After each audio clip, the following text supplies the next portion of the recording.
saka, ka es pārāk agresīvs esot savā kampaņā.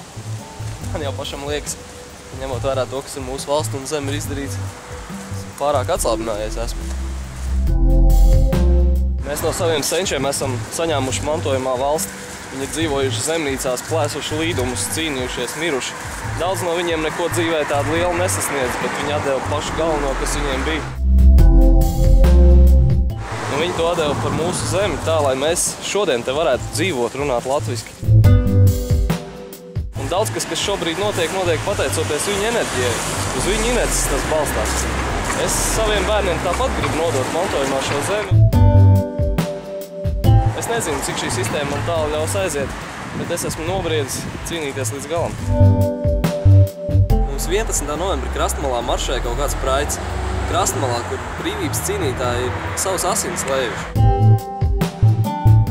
9. maijā, tad, kad mums Kurzeme dega, kad tur cilvēkus izvaroja, šāva, to vecāku cilvēku visu vēl atcerās.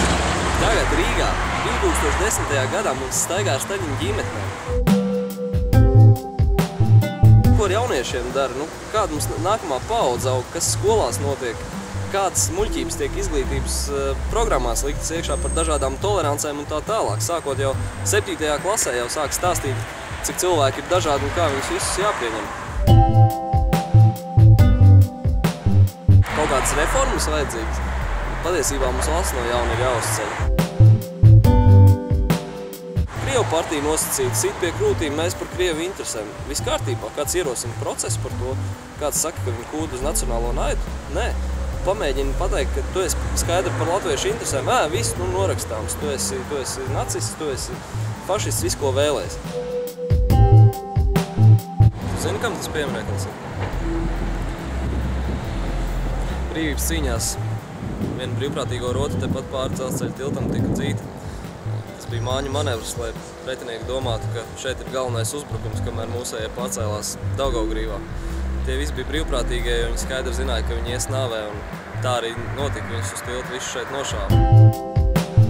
Tāpat kā cilvēks nestabils uz vienas kājas stāvot, tāpat, ja mēs visu uzsvaru uzliekam tikai uz materiālām vērtībām, tad arī ātrāk vai vēlāk mēs nogāzīsimies.